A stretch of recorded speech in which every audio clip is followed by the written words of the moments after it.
Oi, boa noite a todos. Meu nome é André, eu sou aluno de mestrado do Grupo de Fotônica e hoje meu orientador é o professor Dr. Kleber Renato Mendonça e hoje eu vou estar apresentando um pouco do meu trabalho de mestrado que deu para ser desenvolvido ao longo desse primeiro ano. Meu trabalho, então, é um estudo da absorção de dois fótons em compostos orgânicos derivados de imidazopiridinas. Bom, começando falando, né, das moléculas orgânicas como motivação do meu trabalho, a gente tem que começar por elas. Por que é interessante trabalhar com molécula orgânica dentro dessa área da espectroscopia não linear? Bom, primeiramente, elas apresentam uma síntese versátil, ou seja, a gente consegue manter uma estrutura principal molecular, né, um core principal, e adicionar estruturas periféricas que podem, por exemplo, alterar as propriedades óticas lineares e não lineares dessa estrutura principal. E com isso a gente consegue estudar a influência desses radicais, dessas estruturas moleculares periféricas, nas propriedades óticas lineares e não lineares. E com isso a gente, consequentemente, vai conseguir melhorar as aplicações fotônicas para esses materiais. Bom, dentro desse conjunto de moléculas orgânicas, a gente tem os compostos N-heterocíclicos. Eles são uma classe importante de materiais orgânicos, porque eles constituem o DNA e o RNA, por exemplo. E, consequentemente, né, as aplicações para esses tipos de materiais vão estar voltadas para aplicações do campo da biologia e da indústria farmacêutica. Bom, dentro dessa classe, né, de compostos N-heterocíclicos, a gente tem as imidazopiridinas. Mais especificamente falando, a gente tem a imidazo 4,5-B-piridine, que vai ser o core principal, né, a estrutura principal que a gente vai estar estudando nesse trabalho de mestrado. Como eu falei, né, o foco principal vai ser manter esse core principal da imidazo 4,5-B-piridine e adicionar estruturas periféricas a esse core principal e determinar, assim, as propriedades óticas lineares e não lineares de cada uma dessas moléculas, com o core principal e várias estruturas periféricas adicionadas a essa estrutura principal. É importante ressaltar que a imidase, como a gente vai ver mais para frente nos resultados, mas que a imidase piridina ela apresenta uma janela, apresenta uma absorção em 350 nanômetros, que é então uma molécula que pode ser citada por dois fótons dentro da janela terapêutica. Isso é importante porque a gente vai conseguir alta penetração da radiação eletromagnética e também uma alta localização espacial dos fenômenos de absorção de dois fótons. Então isso é importante para essas moléculas, principalmente para elas serem utilizadas como bioprobe, que é uma importante aplicação para as imidazopiridinas e, consequentemente, para a imidazo 4,5-B piridina. Bom, aqui vai estar um resumão de tudo que vai ser feito, as moléculas que a gente vai trabalhar e as técnicas experimentais que a gente vai estar empregando para fazer uma caracterização bem completa das propriedades fotofísicas da absorção de dois fótons desses materiais. Bom, daqui no lado esquerdo, bem no cantinho, a gente tem então as moléculas que a gente vai estar estudando. Como a gente pode ver, a gente tem o núcleo principal da imidazo 4,5-B-piridine, não tem esse benzil, tá? É somente esses dois anéis aqui, o anel piridínico e o grupo imidazol, que constituem a imidazo 4,5-B-piridine. E aí, no caso, todas elas, né, as 6 moléculas, elas vão apresentar um benzil e esse grupo lateral à direita da molécula. Todas elas apresentam essa estrutura aqui à direita e também o benzil. E o que a gente vai estar mudando então vai ser essa parte da esquerda, né? Aqui no caso não tem nenhuma alteração, somente são os átomos de hidrogênio que compõem a molécula. Mas a partir dessa aqui a gente já pode ver que a gente põe um brômio e um cloro, aqui põe um cloro, aqui também coloca um cloro, mas muda a posição dele e assim por diante. Então a gente vai ver como que pode ser a influência da adição desses compostos aqui, desses átomos, na estrutura orgânica. Bom, mas o que a gente vai fazer com essas moléculas, né? Começando pela parte de espectroscopia óptica linear, que é uma parte importante da caracterização desses materiais. A gente vai vai medir os espectros de absorção linear e fluorescência. Isso vai ser feito com espectrofotômetro. E o que a gente pode fazer com os espectros de absorção linear e fluorescência? Primeiro, a gente vai conseguir analisar o Stokes shift, que é um parâmetro importante para a caracterização das moléculas, que é a diferença, né, do pico de absorção para o pico de fluorescência. E também a gente consegue determinar um parâmetro importante molecular, que é o delta Mi, que é o Mi01, né, momento de politransição do estado fundamental para o estado excitado, que é dado por essa expressão aqui, que eu coloquei aqui à direita.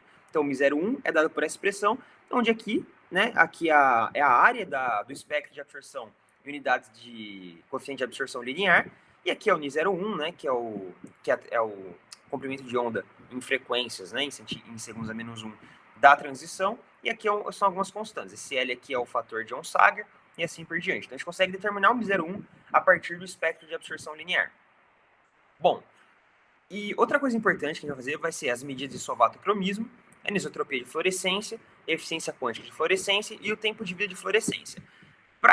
Primeiro que, assim, essas são técnicas importantes de espectroscopia linear, mas, assim, elas têm um objetivo nesse trabalho, que é a determinação do Δμ, que é a diferença de momento de polo permanente do estado fundamental para o primeiro estado citado. Como a gente pode ver, o Δμ é dado por essa expressão, essa equação de Lippert-Mataga. Aqui a gente tem algumas constantes, né? 4πε0 H cortado sobre 2, vezes a velocidade da luz. E aqui a gente tem duas coisas interessantes, que é esse A aqui, que é o raio ao cubo do fluoróforo, ou seja, você pensa na sua molécula orgânica e você coloca ela dentro de uma esfera. O raio dessa esfera é exatamente o raio do fluoróforo. E também a gente tem ΔNi e ΔF, que é nada mais do que a variação do Stokes shift com relação a essa função de Onsager. Bom, este parâmetro aqui, ele é determinado a partir do sovatocromismo, e esse parâmetro aqui, ele é dado por essa expressão aqui. Eu sei que é uma linha de raciocínio, mas é assim que faz. Aqui a gente tem esse A ao cubo, que é o raio do fluoróforo, como eu falei, e ele é determinado pela relação de Smolov e Einstein, que é dado por essa expressão aqui. Como a gente pode ver aqui, a gente tem dois parâmetros experimentais, que é o tal de emissão, que é o tal de fluorescência, né, o tempo de fluorescência, que é uma das coisas que a gente vai fazer, e também tem a anisotropia de fluorescência, né? Tem o fator de anisotropia aqui. Então, a gente mede lá o tempo de fluorescência, faz a anisotropia de fluorescência para calcular o A. Com o A e com os cálculos de sovatocromismo, a gente consegue, então, calcular o Δμ. Com relação à eficiência quântica de fluorescência, ela é um parâmetro importante, porque quando ela está multiplicada pela seção de choque de absorção de dois fótons, que vai ser uma das técnicas, né, a principal técnica de espectroscopia não linear, ela vai dar para a gente o brightness, que é o brilho, que é um parâmetro importante para quantificar quantificar e qualificar, né, a sua molécula para ser um bioprobe. Então, ela se relaciona mais com a parte de espectroscopia linear, mas ela está diretamente ligada com um parâmetro importante da espectroscopia óptica não linear, que é o brightness. Bom, então vamos lá. Então essas aqui foram as técnicas de espectroscopia óptica linear. A gente tem também as técnicas de espectroscopia óptica não linear, que é a absorção de dois fótons, que é o principal desse trabalho, e a absorção transiente, que é nada mais do que a gente vai analisar como que é a absorção, né, de estados excitados. Bom, da absorção de dois fótons, como que a gente vai medir? A gente vai utilizar a técnica de Z-scan, que é aqui, a gente coloquei a montagem experimental, né, da técnica varredura Z, onde aqui, então, a gente tem um laser de 20 segundos, o Clark, né? Aqui a gente tem um amplificador óptico paramétrico, onde a gente consegue setar o comprimento de onda. Aqui a gente tem um conjunto de... Perdão, aqui, não sei se o mouse está aparecendo. Aqui a gente tem, então, um amplificador óptico que vai setar o comprimento de onda que a gente vai estar utilizando para tirar o espectro, né, de absorção de dois fótons. Aqui a gente tem, então, dois espelhos dielétricos para selecionar para evitar, né, para tirar comprimentos de onda de luz, comprimento de onda indesejados ali, né, trabalhar somente com o que a gente quer. Aí aqui a gente tem um filtro espacial, que ele vai gerar o perfil gaussiano de intensidade. Aqui a gente tem um fotodetector de referência, que ele vai tirar, né, ele é uma referência no sentido de que a gente vai tirar, né, flutuações do laser, coisas desse tipo. Então ele é dividido por um beam splitter aqui, né, um divisor de feixes. E aí, por fim, chega entre aspas, né, no setup do Z-scan, onde a gente tem uma lente Z-scan focalizadora. A amostra ela vai estar sendo transladada ao longo desse perfil gaussiano de intensidade. Aqui é uma lente de coleta, né, onde vai coletar toda a transmitância da luz após a amostra para um fotodetector. Ou seja, né, se eu estou coletando a transmitância, aqui vai ser o sinalzinho que a gente obtém dessa técnica, mas, assim, não dá para falar tudo, mas basicamente pode ver, aqui é no foco, né, em Z igual a 0, onde os fenômenos de absorção de dois fótons acontecem com muito mais probabilidade, porque a intensidade do feixe é muito alta. Então, aqui a gente tem uma queda na transmitância normalizada, devido justamente a essa absorção que acontece no foco. E fora do foco, a transmitância normalizada ela tende a voltar para 1, porque os fenômenos de absorção de dois fótons passam a ser menos prováveis, né? Por ter intensidade mais baixa longe do foco. Então aqui eu só coloquei então uma imagenzinha do setup, né? Que quando a amostra daqui, então quando ela está longe do foco, eu tentei fazer isso por cores, né? A gente pode ver que quando está longe do foco, a transmitância ela é basicamente a mesma no detector, que o detector vai receber. Quando ela se aproxima do foco, a amostra começa a absorver a luz, e com isso a intensidade vai cair, então a transmitância vai cair também. No foco é onde tem a maior absorção, então a gente tem esse vale no sinal, e assim por diante, né? Quando se aproxima, se afasta do foco novamente, a gente começa a ter então a transmitância normalizada voltando a 1. Enquanto aqui é novamente 1 exatamente. Bom, mas como que a gente pega esse sinal aqui e mede, enfim, a seção de choque de absorção de 2 fótons, que é que a gente está interessado? A gente tem essa expressãozinha aqui da transmitância normalizada, que depende desse fator não linear, esse que é 0, que é proporcional a um beta. E esse beta é justamente o coeficiente de absorção de 2 fótons, que se relaciona à seção de choque de absorção de 2 fótons por essa expressão, onde Hni aqui é a constante de Planck, aqui é a frequência da radiação eletromagnética de excitação, e esse N0 é a densidade de moléculas por centímetro cúbico, que dá para calcular a partir da concentração, que a gente sabe, né, da solução que você está trabalhando. Bom, então basicamente isso é o que a gente vai fazer no projeto, então, né? A gente tem todas essas técnicas de espectroscopia linear e essas duas técnicas de espectroscopia não linear, visando, então, ter uma caracterização completa né, das propriedades fotofísicas e também da absorção não linear dessas moléculas. Bom, aqui eu coloquei somente alguns resultados, né? Isso aqui eu escolhi uma molécula, escolhi a primeira, que é essa daqui, a TB385, para mostrar o que deu para fazer até agora. Esses resultados aqui, como a gente pode ver na tabelinha ao lado, já foram feitos para todas as moléculas. Aqui eu coloquei só uma porque não tem como apresentar todos os resultados. Então eu decidi colocar apenas a TB385. Bom, então vamos lá. Aqui a gente tem o espectro de absorção e de fluorescência, colocados um ao lado do outro. Aqui no caso, né, o espectro de absorção está em absorptividade molar. E como a gente pode ver, então, a absorção dela está sentada em 350 nanômetros, como havia dito, né? Isso é importante para aplicações de terapia fotodinâmica, por exemplo, para ser estado por 2 fótons dentro da janela terapêutica e assim por diante.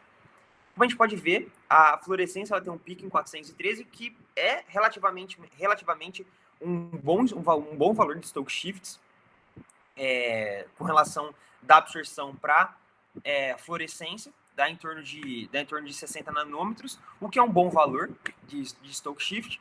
Então, essas são as primeiras conclusões que a gente consegue obter. A partir do espectro de absorção, a gente também conseguiu calcular o ΔMi, como é colocado aqui no ΔMi não, perdão. O Mi01, né, o meio de politransição, como eu havia dito, deu em torno de 6 até 8 dBs para todas as moléculas.